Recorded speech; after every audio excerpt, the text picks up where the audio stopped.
women who get together with other women are healthier, happier, and stronger. Now we can make some figure eights with our hips. Figure eight, figure eight, figure eight, figure eight. Woo! By the time I met Mickey, I had already contemplated suicide and I was developing a plan. That's how dark my life had gotten. Because I'm a woman, phenomenal woman, that's me. Welcome to Prime Time for Women, the TV show for and about women in their prime. I hope you don't get tired of hearing that, because I'm never going to get tired of saying it. This is a show where we celebrate women tackling new adventures, pursuing new opportunities, and exploring new possibilities. We know we're in more prime when we feel emboldened to face our fears and give ourselves permission to cast aside self-imposed limitations. So I encourage you to step out of your box that you've created in your own mind. It can be anything, big or small. You might decide to scratch a creative itch and take up painting. You might want to try a new exercise routine like weightlifting, hiking, or swimming. You might decide to travel or take a gourmet cooking class or pursue a whole new career. That is exactly what our next guest decided to do. After more than 30 years in healthcare, working in skilled and assisted living facilities, Marie Hall realized that stress was impacting her health. She made a decision to take control of her life and practice self-care. After researching many holistic modalities, Marie found hypnosis and her health. Hypnotism not only restored Marie's physical health, it filled her with a profound sense of well-being and a desire to share this discovery with others. Marie attended the Omni Hypnosis Training Center of Washington, D.C., and is certified by the National Guild of Hypnotists and the International Certification Board of Clinical Hypnotherapy. She opened her own business, Hagerstown Hypnosis Center, in October of 2016, with the goal of helping others who are looking for improved health, peace of mind, and a powerful sense of control. Welcome, Marie. Thanks for being here today. Thank you for having me here today. Sure. So, Marie, could you tell us a little bit about what physical symptoms you were experiencing that motivated you to try hypnotism or hypnosis? Sure. I was basically a mess. Stress was horrible. I would just feel on edge and nervous almost all the time. Mood swings, were not happy.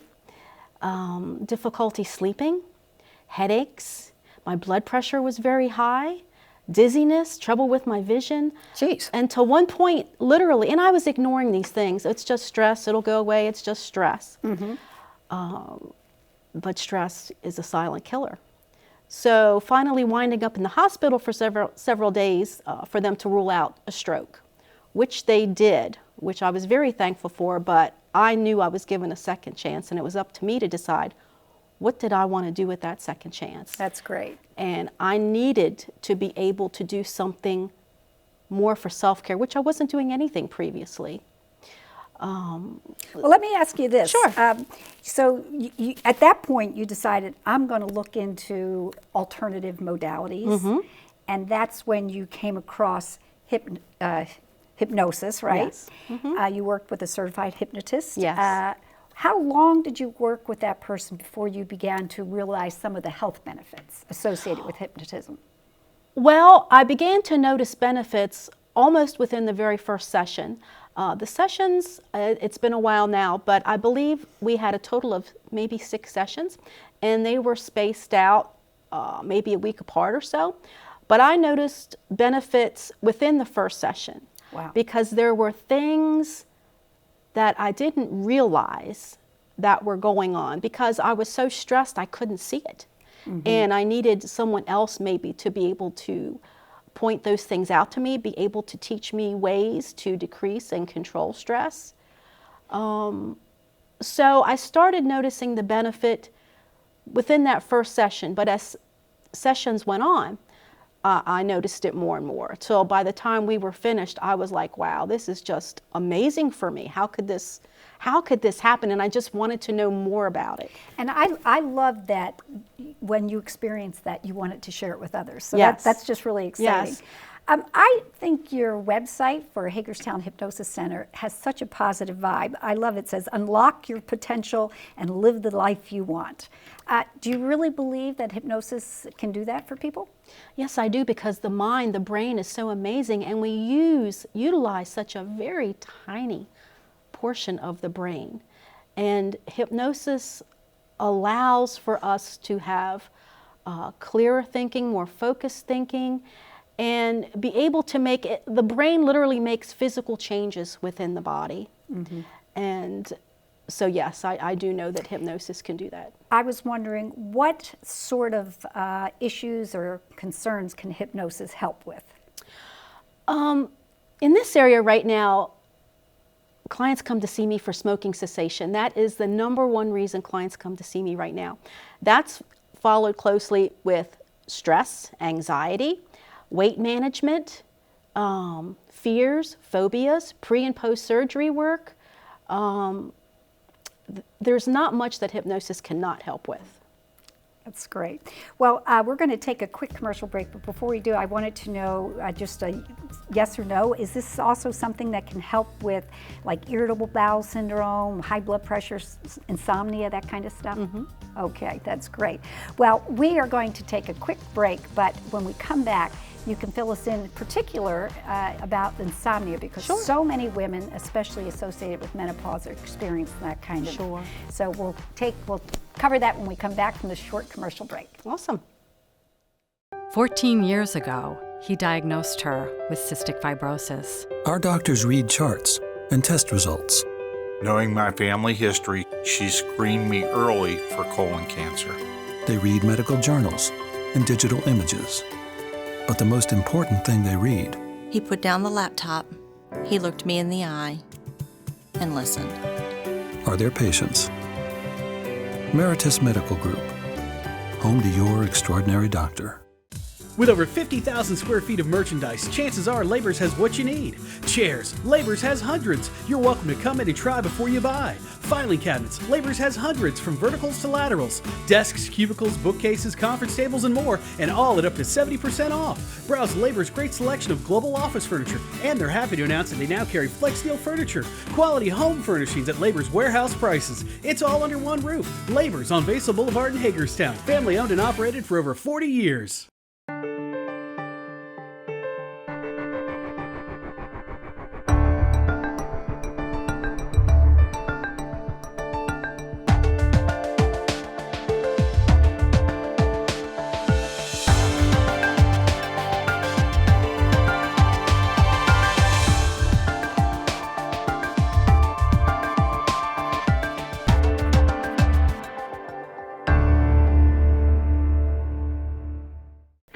I'm so pleased to have Marie Hawes of the Hagerstown Hypnosis Center on today's show. So before the break, you were telling us about the many conditions that hypnosis can help, but I wanted to focus a little bit on insomnia. Can you talk about the way that hypnosis can be used to help people improve the quality of their sleep? Sure. You know, each client is very individualized, so depending on what is going on with them in particular, determines how I work with them within insomnia and sleep difficulties. If stress, and honestly stress, I find stress 99.99% of the time involved. If stress is involved, then I'm going to work with them and teach them strategies to not only decrease stress, but also teach them methods of self-hypnosis so that they can utilize that on their own. Also, within hypnosis, we utilize visualization, progressive muscle relaxation, breathing. These are all methods, and actually when I work with clients, they'll actually have homework to practice. They'll practice these methods because the more they practice it, the stronger the effect. You're actually training those neural pathways, right? Yes, yes. So let me ask you this though, in hypnosis, so many times the stress is associated, it's the sleep itself that creates the stress. Exactly. Like, what if I don't sleep? Exactly. So what do you say to those people? Knock it off? Well, now, Stop that. no, through hypnosis, we break up those connections, and there's different methods, ways that we can do that. And again, it's dependent on the person that I'm working with. Okay. Have there been studies that actually prove the efficacy of hypnosis for insomnia? There are many different studies going on. They're small, they're not large scale yet, and they're ongoing. Some of the studies come from the NIH, some of them come from the Mayo Clinic, others come from the National Sleep Foundation and other institutions, universities. However, the studies that I've researched are in very small groups, and they're not widely done. So this group may be small, and they're focusing on women between 40 and 60 going through menopause. This group may focus on, okay, stress going on in their life and how that affects them. This group may focus on PTSD and how stress affects insomnia. Yeah. Yes, but so, you know, it's a little bit of this and a little bit of that, but the research is ongoing. But the main thing that I have found in all the research is that hypnosis promotes relaxation and in turn decreases sleep difficulties and insomnia. Okay, that's great. I was wondering, Marie, if how long a typical hypnosis session lasts. Sure. When someone comes in to see me for the very first time, the first session usually lasts about an hour and a half. The follow-up sessions usually last on average about an hour. The first session is so extremely important because that lays the groundwork and the foundation that the other sessions are going to be built on. Okay. Because we learn strategies to decrease stress, but we also get rid of stuff that someone may know about on a conscious level, but more importantly, the stuff they don't know about on a conscious level that would prevent them from being successful. So I imagine that first consultation or interview is really you getting to know and that person really sharing their whole selves with you. Yes, that's within the consultation. I get to know that person and they get to ask me and I get to talk about anything and everything related to hypnosis. And then those follow-up sessions, we directly work on whatever the issue is. Okay. And can people work with you virtually as well as in person, or are you doing in-person hypnosis? You know, for the longest time, because of COVID, you know, I was working with clients online. Because hypnosis can be done online, it can be done on Skype, it can be done through Facebook Messenger. So yes. What a world. Exactly. But now that things were in another phase with the virus, I have opened up my office again for in-person sessions with all the safety precautions in place, wearing a face covering, using hand sanitizer, disinfecting all surfaces after a client leaves. And of course, if someone is ill or sick, I ask them to reschedule their session. Okay. And I was wondering, Marie, where is your office located? And if you could give your website in case people are interested in checking this out. Sure. My office is located at 44 North Potomac Street, Suite 204 in Hagerstown, right beside City Hall. It's in the same building as the Washington County Playhouse. And my website is Hagerstown Hypnosis Center. Okay. And I was wondering, do you ever host a group session or do you teach at all? Yes. I do have small group sessions. I've done small group sessions within stress management, smoking cessation, weight management, and actually in October I'll be teaching a continuing education class out at HCC for strategies to decrease stress. Okay, that's great. Well, I am so glad you're here today, and I appreciate your positivity and your belief in your ability to help others and your willingness to share it. I'd like to thank Marie for joining us on today's show and for her positive energy. Marie knows firsthand the transformative power of hypnosis. Her own improved health is what motivated her to become a hypnotherapist. If you're struggling with insomnia or any of the other concerns that Marie mentioned, I hope you'll reach out to her.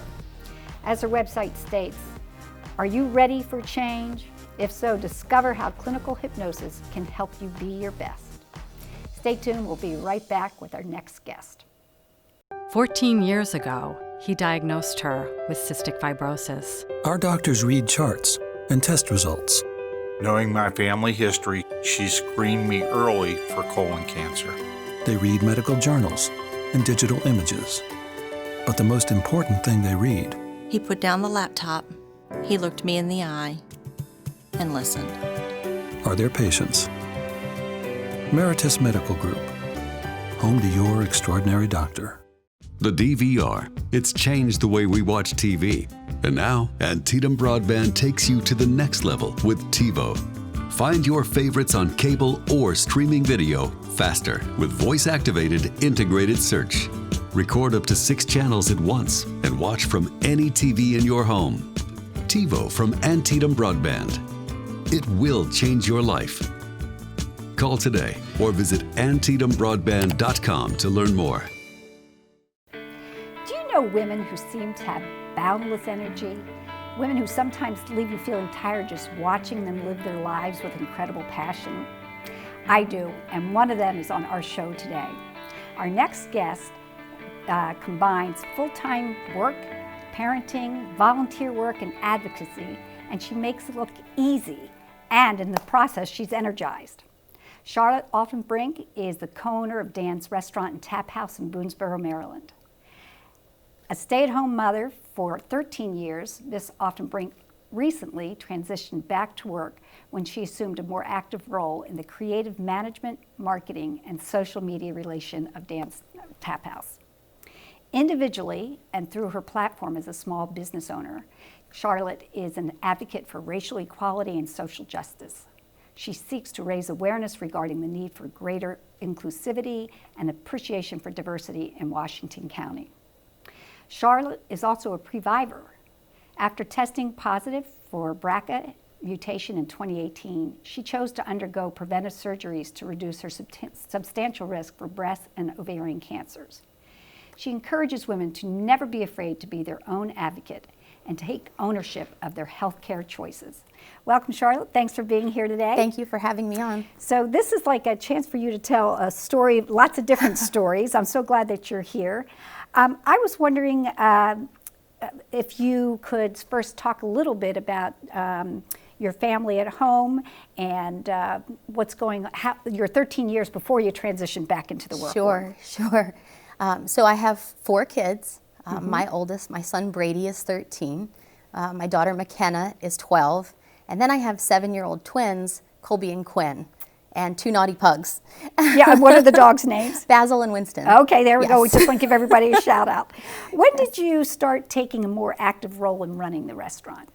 I really stepped up, well, I guess to backtrack, when we opened the restaurant, I really had an instrumental role. And that was 2012, right? In 2012, okay. Yes. We've just had our 8th birthday Yay. in June.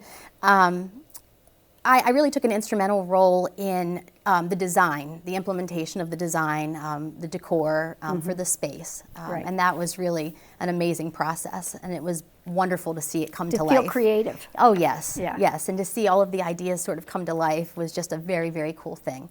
But at that time, I still had very young children, and so it wasn't really time for me to step into an active leadership role in the business yet. My focus was really getting the kids into school and making sure that sports and extracurriculars were going well and all of those super important things for moms.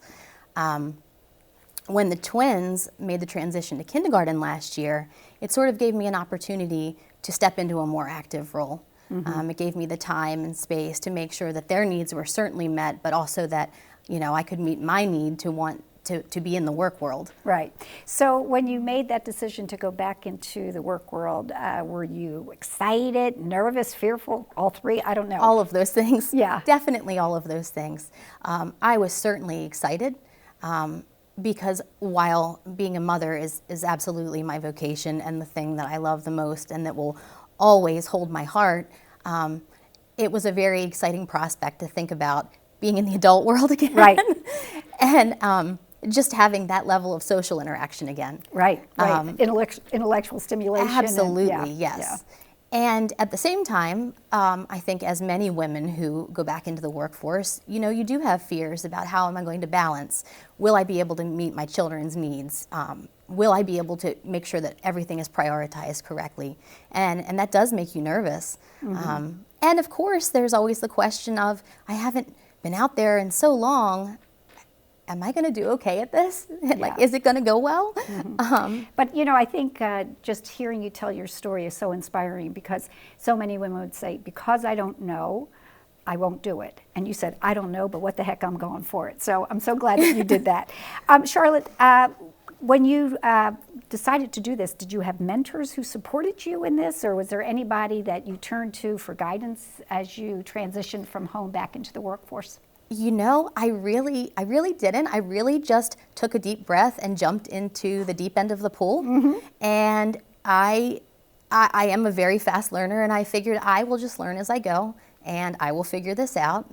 And I did. Yeah. And you know, I really, last summer, got things rolling, and we were on a very good trajectory. And then, of course, COVID hit, and then we were all sort of in the deep end of the pool together. Right. And it was an experience that was new and for everybody, right? Bizarre and surreal for all of us. Yeah.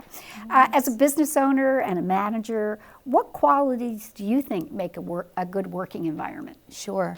Well, I mean, I think that one of the most important things is to have a collaborative environment, and to have an environment where everyone feels comfortable and feels safe to voice how they feel. I think our business is very much like a family, and every family has differences, or, you know, it doesn't always get along, but when you know it's a safe place, that's the most important thing. I think the second thing that I would say is that what you demonstrate as a leader, your passion and your commitment, that really carries over, and when your team sees that, it encourages them to hold those same values. So well said. Charlotte, obviously you have a lot more to say and to share with us. I hope our audience stays tuned. We're going to hear more from Charlotte when we return from this short commercial break.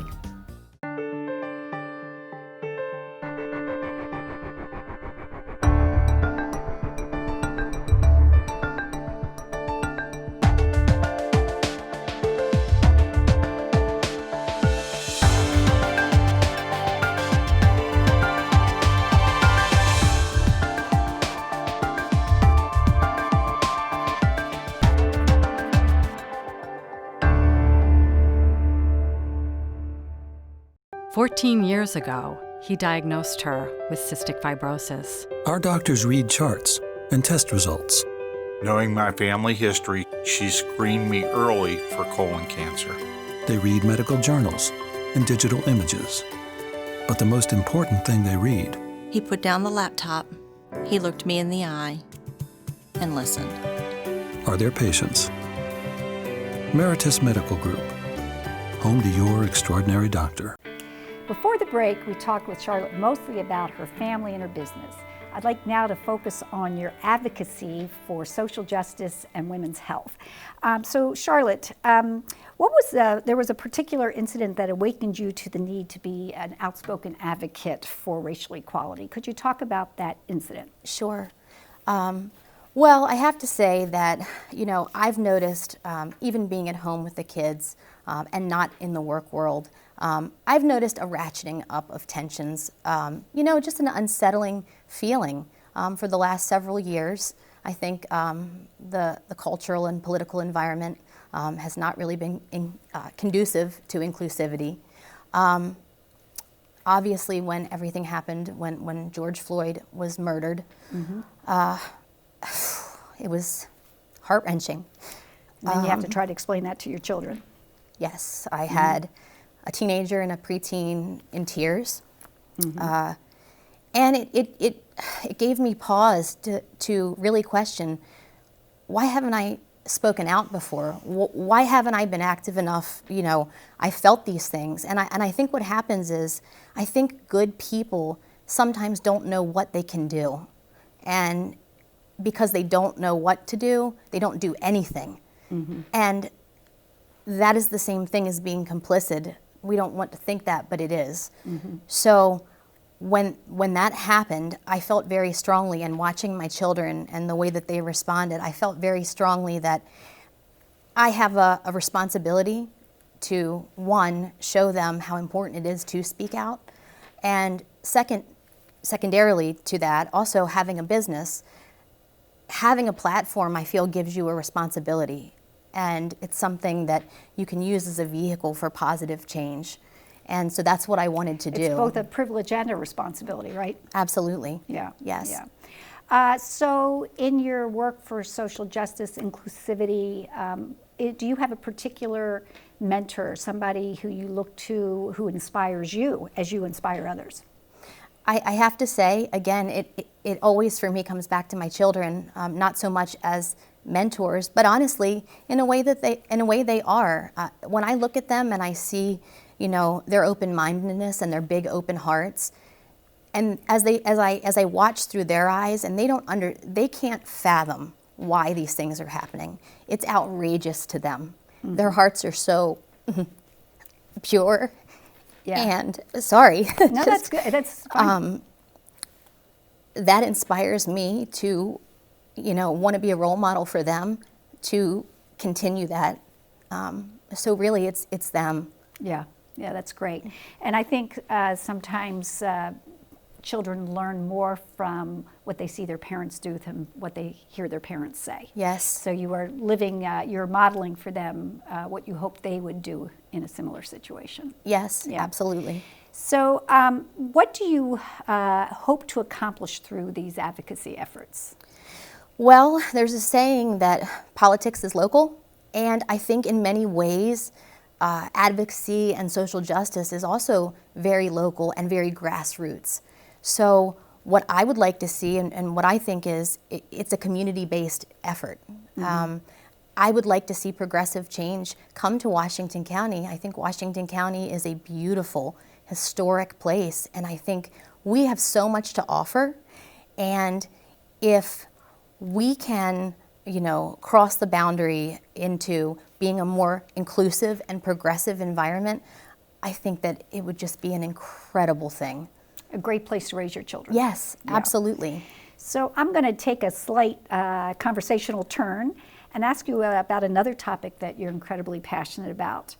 After a scare with breast cancer, you became a champion for encouraging women to take charge of their own health. Talk about that for us. Sure. So I had been having some strange symptoms. I had my twins. I was several years down the road, and I was still having some symptoms, some breast symptoms.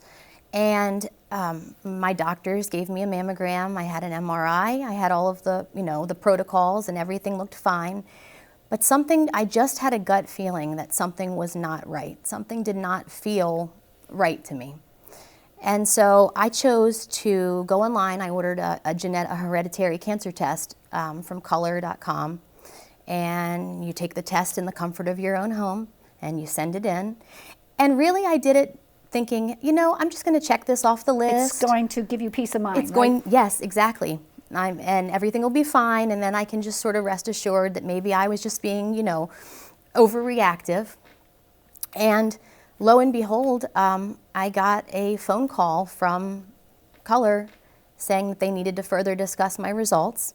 So I had a genetic counselor do a consultation with me and explain that I had the BRCA2 mutation.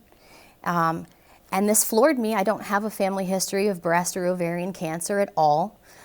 So it floored me. So what risk, if you have the BRCA2 mutation, what's the likelihood of developing breast cancer? It's up to 80% by the age of 70. And I don't want to miss this, so quickly tell me, what decisions did you make as a result of your BRCA2 consultation? Well, this is a very personal decision. Some women choose monitoring. I chose to really swing first, and I chose to have a double mastectomy preventatively. And I've had some other surgical procedures to reduce my risk of ovarian cancer. I felt that I needed the peace of mind to be here for my kids and to not have to worry. And I would encourage all women to do the same thing. Okay, well, that's some powerful advice. I'd like to thank Charlotte for being on today's program and for sharing her very personal story and her commitment with her children with us. Sharing our stories, both our struggles and our successes, can be healing.